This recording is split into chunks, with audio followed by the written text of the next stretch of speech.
हाँ जी, तो हमारे पास ये ए बी एक रे है। हमारे पास क्या है, ये पी क्यू एक मिरर है, एक आर एस मिरर है। पी क्यू मिरर और आर एस मिरर क्या आपस में पैरेलल है। और यहाँ से जो एक यूं डायग्राम में दिखा रखा है, एक ए बी है। ए बी रे पहले पी क्यू मिरर पे इंटरसेक्ट हुई, फिर मुड़कर कहाँ पे गई, आर एस मिरर पे इंटरसेक्ट करी, और फिर अगेन ये डाइवर्ट हुई। ठीक है। इसके अंदर हमारे को जो मेन मेन चीज है वो दिखाना कि A B parallel to C D. इसमें हमारे को जो टू प्रूफ है उसमें क्या दिखाना है, A B parallel to C D. अब देखो, कोई भी दो लाइनें पैरेलल अगर आपको दिखानी है, ये मान लो, तो पहले तो पता होना चाहिए अभी ए बी एक लाइन है, सी डी भी एक लाइन है। अब ये दो लाइनें पैरेलल कब होगी, पहले तो ये दिमाग में ये बात आती है। दो लाइनें अगर आपको पैरेलल प्रूफ करनी है, तो या तो आप क्या करो कि यूं करके यूं दिखा दो कि भैया इसका ऑल्टरनेट इंटीरियर एंगल इक्वल है। अगर ये ऑल्टरनेट इंटीरियर एंगल इक्वल है तो लाइन अपने आप पैरेलल हो जाएगी। आपको पता है ना, अगर लाइन पैरेलल होती है तो ऑल्टरनेट इंटीरियर एंगल इक्वल होते हैं। अगर ऑल्टरनेट इंटीरियर एंगल इक्वल हुए, अगर ऑल्टरनेट इंटीरियर एंगल इक्वल हुए तो लाइन पैरेलल होगी। लाइन पैरेलल है तो ऑल्टरनेट इंटीरियर एंगल इक्वल, और अगर ऑल्टरनेट इंटीरियर एंगल इक्वल है तो ये जो लाइंस हैं सामने वाली, ये आपस में पैरेलल हो जाएगी। इसका मतलब ए बी अगर मुझे सी डी के पैरेलल दिखलानी है, ए बी अगर सी डी के पैरेलल दिखलानी है, तो ये बी सी ट्रांसवर्सल का काम कर रही है। बीसी ट्रांसवर्सल का काम कर रही है, तो ये हमारा ऑल्टरनेट इंटीरियर एंगल हो गया, है ना। अगर ये ए बी सी और बी सी डी एंगल आपस में बराबर हो जाए, तो ये A B parallel to C D अपने आप हो जाएगा। पहले ये बात बड़ी इंपॉर्टेंट की समझने की जरूरत है। आगे बात समझ में आपको, ये डायग्राम भी आपको ऐसे दिख रहा है। अगर देखो मैं इसको समझ लूँ कि ए बी है, ये देखो, इसको मैं ना ऐसे कर रहा हूँ। देखो, ये ए बी मैंने ये बनाई, फिर बी सी मैंने ये बनाई, फिर सी डी मैंने मान लो ये बना दी। अब मैंने इसको सीधा कर दिया, इसको भी सीधा कर दिया, बी सी ये रही, ए बी ये रही, सी डी ये रही। अब मैं कह रहा हूँ ए बी पैरेलल टू अगर सी डी दिखाना है, तो ये वाला एंगल और ये वाला एंगल क्या होगा, एक मतलब अगर ये पैरेलल दिखलाना है तो ये ऑल्टरनेट इंटीरियर एंगल हो गए। तो ऑल्टरनेट इंटीरियर एंगल को अगर इक्वल दिखलाना है, दिखा दिया, तो A B parallel to C D हो जाएगा। इतनी बात समझ में आ गई। अब इस बात एक और, अभी सॉल्यूशन स्टार्ट करने से पहले और भी चीज समझ लो। मान लेता हूं कि हमारे पास दो लाइनें पैरेलल है। दो लाइनें क्या है, पैरेलल। अब मान लो मैं किसी भी एक वर्टेक्स से ना यहाँ परपेंडिकुलर लाइन ड्रॉ करता हूँ, कर दीजिए। अब नीचे वाली जो लाइन है, इससे ही मैंने एक परपेंडिकुलर लाइन ड्रॉ कर दी, तो ये भी, ये जो दो परपेंडिकुलर लाइन ड्रॉ करी है, ये भी आपस में पैरेलल होगी होगी। तो यहाँ पर दो पैरेलल लाइन से अगर मैं परपेंडिकुलर लाइन ड्रॉ करूं, तो वो लाइनें भी आपस में क्या होती हैं, पैरेलल होती है। तो यहाँ से मैं शुरू करना चाहता हूँ। सबसे पहले मैं ना इस बी वर्टेक्स से एक नॉर्मल ड्रॉ करूँ। नॉर्मल पढ़ा है आपने, रे के अंदर पढ़ा होगा, लाइट एंड रे के अंदर, कि ये मैंने एक नॉर्मल, नॉर्मल क्या होता है कि मान लो जैसे ये लाइन है, इसमें नॉर्मल बनाना है। नॉर्मल का मतलब परपेंडिकुलर नहीं होता। ये नॉर्मल क्यों है, क्योंकि ये वाली लाइन इसके साथ परपेंडिकुलर बना। तो नॉर्मल का मतलब क्या होता है, एक लाइन जो बेस के साथ परपेंडिकुलर बनाए। तो यहाँ पे मैं इसको मान लो ये बेस है या जमीन है, ये मान लेते हैं खंबा है, तो ये लाइन इसके साथ क्या बना रही है, परपेंडिकुलर, तो मैं इसको नॉर्मल बोल सकता हूँ। तो मैंने क्या करा कि इस वर्टेक्स से नॉर्मल ड्रॉ करना है, मतलब इस पॉइंट से मैंने एक लाइन ड्रॉ करी which is perpendicular to base. ठीक, ऐसी एक एक मैं नॉर्मल यहाँ से ड्राई करूंगा, सी से। ठीक है, सी से ड्रॉ कर दी मैंने एक लाइन। इसको भी आप चाहो तो डॉटेड बना सकते हो। ठीक है,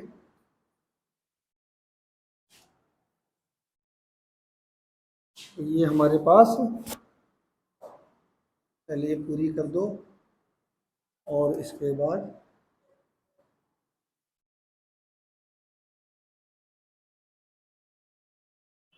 ठीक है, ये आपने ड्रॉ कर दिया। ठीक है, अब मैं इसको मान रहा हूँ एंगल 1, इसको ले रहा हूँ एंगल 2, इसको ले रहा हूँ एंगल 3, इसको ले रहा हूँ एंगल 4। ठीक है, क्लियर है। ये एंगल 1 है, ये एंगल 2, ये एंगल 3 नॉर्मल का रे के साथ, ये एंगल 4। अब एक हमने पढ़ा था angle of incidence is equal to angle of reflection, ठीक है। तो यहाँ पे हमारे पास कंस्ट्रक्शन में सबसे पहले मैं ड्रॉ कर लूंगा। कंस्ट्रक्शन में मैंने ड्रॉ करे, draw to normal at point B and C. सबसे पहले तो मैंने दो नॉर्मल ड्रॉ करे हैं कंस्ट्रक्शन से। किससे करे हैं? कंस्ट्रक्शन से। तो ये सारी बातें आपको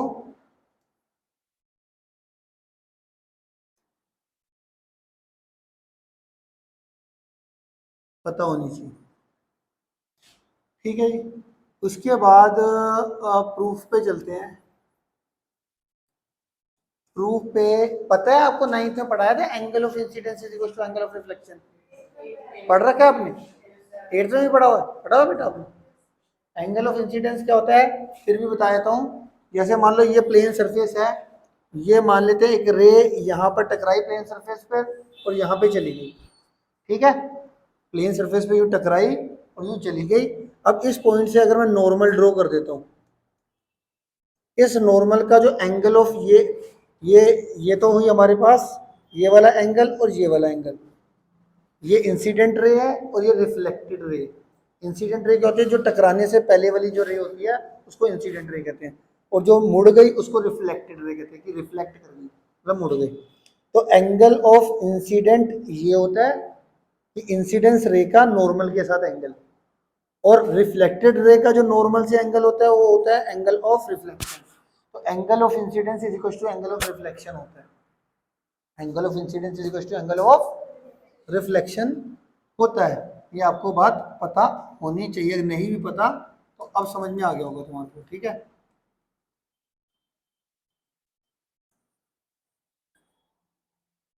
ठीक है, तो यहाँ पे देखो एंगल 1 एंगल 2 के बराबर आ जाएगा, एंगल 1 एंगल 2 के बराबर आ जाएगा, और आप यहाँ पे और एंगल 3 एंगल 4 के बराबर हो जाएगा। यहाँ पे क्या रीजन दोगे? Angle of incidence, angle of incidence is equal to angle of reflection, ठीक है। एंगल ऑफ इंसिडेंस, इंसिडेंस पूरा लिख दिया equal to angle of reflection, ठीक है। ये आ गया मेरे पास 1 2 के बराबर आ गया और 3 4 के बराबर आ गया। अच्छा देखो, ये दोनों लाइनें पैरेलल थी, तो जो इनके नॉर्मल होंगे, ये वाला नॉर्मल और ये वाला नॉर्मल, ये आपस में पैरेलल होगा। तो यहाँ पे मैं ये नाम तो बी है, इसको मैं नाम देता हूँ एम, ये सी था, इसको नाम मैं देता हूँ एन। तो यहाँ पे क्या लिखूंगा? P Q parallel to R S, ये तो गिवन ही है, ये तो गिवन है। एंड यहाँ पर क्या है? एम बी जो है वो परपेंडिकुलर किस पर है? पी क्यू पे। एम बी जो है वो परपेंडिकुलर किस पे है? पी क्यू पे। और सी एन जो है वो परपेंडिकुलर किस पर है? आर एस पे। देयरफॉर जो एम बी है और जो सी एन है, एम बी और सी एन वो आपस में क्या होंगे? पैरेलल। दो पैरेलल लाइन में अगर मैं टेंजेंट परपेंडिकुलर लाइन ड्रॉ करता हूँ, परपेंडिकुलर का मतलब नॉर्मल ड्रॉ करता हूँ, तो नॉर्मल भी आपस में पैरेलल होते हैं। पैरेलल लाइंस पर अगर मैं एक मैंने इस लाइन से मैंने नॉर्मल ड्रॉ कर दिया, एक मैंने इस लाइन से नॉर्मल ड्रॉ कर दिया है, तो दोनों लाइनें पैरेलल, तो ये आपस में भी क्या होंगे? पैरेलल।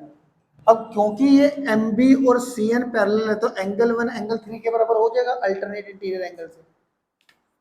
ये लाइन एम बी और यहाँ पे सी एन पैरेलल है। पैरेलल क्यों है पता पता चल गया? तो यहाँ से एंगल 1 एंगल 3 के बराबर आ जाएगा, क्योंकि ये ट्रांसवर्सल का काम कर रहा है ना, ये ट्रांसवर्सल का काम कर रहा है इसमें। तो ये ऑल्टरनेट इंटीरियर, ये तो हमारा therefore angle 1 is equal to angle 3 इक्वल हो गए ऑल्टरनेट इंटीरियर एंगल्स से। इतना समझ में आ गया? Angle 1 is equal to angle 3 आ गया समझ में? अब हमने क्या करना है, इसको दोनों को 2 से मल्टीप्लाई कर देना, मल्टीप्लाई बाय 2, अगला पे ले लेता हूँ, multiply by 2 on both side. तो हमारा ये एंगल 1 एंगल 3 के बराबर आ गया, और मल्टीप्लाई अगर हम करते हैं तो एंगल 1 इज टू एंगल 3 जो था ही, दोनों साइड 2 से कर दिया मल्टीप्लाई। ठीक है, अब ये इसको मैं एंगल 1 प्लस एंगल 1 लिख सकता हूँ, इसको एंगल 3 प्लस एंगल 3 लिख सकता हूँ, ध्यान से देखते रहना। अब जो एंगल 1 तो एंगल 2 के बराबर था ही, एंगल 3 एंगल 4 के बराबर था, तो हम क्या करने वाले हैं इसके अंदर, एक एंगल 1 की जगह पे एंगल 2 लिख सकता हूँ, क्योंकि यहाँ पे मैंने बताया था एंगल 1 एंगल 2 के बराबर है, और एंगल 3 एंगल 4 के बराबर। तो एक एंगल 1 को एंगल 2 लिखना और एक एंगल 3 को एंगल 4 लिख देना, है ना। अब देखो यहाँ पर एंगल 1 प्लस एंगल 2 कौन सा एंगल बन रहा है, ए बी सी, और एंगल 3 प्लस एंगल 4 कौन सा बन रहा है, बी सी डी। तो A B C is equal to, ये हमारा ए बी सी बन गया, और ये हमारा बी सी डी बन गया, ए बी सी डी बन गया। अब ये वाला एंगल देखो इसके बराबर आ गया, तो ऑल्टरनेट इंटीरियर एंगल बराबर हो गया, ए बी सी और बी सी डी बराबर हो गया, तो A B parallel to C D हो जाएगा, therefore A B parallel to C D हो जाएगा। अब इस क्वेश्चन को मैं 2 बार और रिपीट करता हूँ, जिससे तुम्हारे दिमाग में सेटिंग आ जाए, दोबारा से देखते जाओ।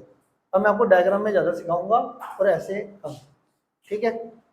अब जो भी मैंने लिखा है उसको मैं शॉर्ट में बताने वाला हूँ, जरा ध्यान से देखना, क्योंकि एक बारी में कभी कभार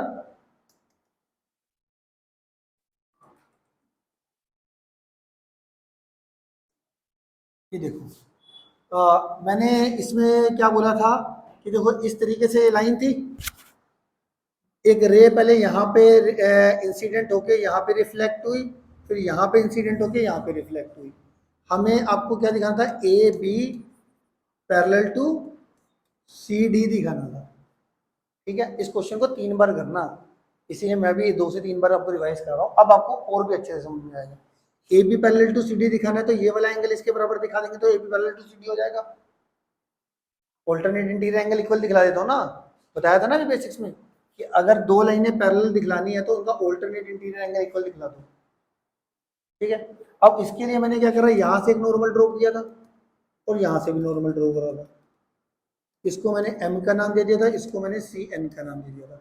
एम बी एक नॉर्मल ड्रॉ करा, सी एन एक नॉर्मल ड्रॉ करा, ठीक है। अब मैंने क्या करा कि भैया मैंने आपको बताया 2 पैरेलल लाइन से अगर मैं नॉर्मल ड्रॉ करता हूँ तो वो भी आपस में क्या होते हैं, पैरेलल। तो फिलहाल के लिए मैं इसको 1 देता हूँ, इसको 2, इसको 3 और इसको 4, ठीक है।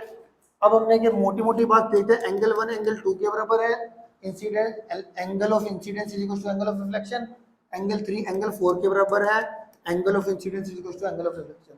पहली बात तो ये लिख देना, 1 2 के बराबर है, 3 4 के बराबर, क्यों, angle of incidence is equal to angle of reflection. फिर जो ये हमारे नॉर्मल थे, ये भी आपस में पैरेलल थे, तो हमारा क्या था, M B parallel to C N था, तो 1 3 ऑल्टरनेट इंटीरियर एंगल से इक्वल हो जाएगी, तो 1 3 के बराबर हो जाएगा। अगर लाइन पैरेलल है तो ऑल्टरनेट इंटीरियर एंगल इक्वल होंगे, है ना। M B parallel to C N अगर है तो 1 3 के बराबर होगा ना, ये समझ में आता है सारे बच्चों को। जैसे 1 3 के बराबर हुआ, इसको 2 से मल्टीप्लाई कर लेना, 2 से इसको मल्टीप्लाई कर लेना, 2 से मल्टीप्लाई करने के लिए एंगल 1 का ट्वाइस हो गए, इसको एंगल 1 प्लस एंगल 1 लिख लिया, इसको एंगल 3 प्लस एंगल 3 लिख लिया। एक 1 2 के बराबर है, 3 4 के बराबर है, तो एक 1 की जगह पे मैंने 2 लिख लिया, और यहाँ पे एंगल 3 का डबल था ना, तो एंगल 3 प्लस एंगल 3 लिखा, और एक एंगल 3 को इन्होंने एक एंगल 4 लिख लिया।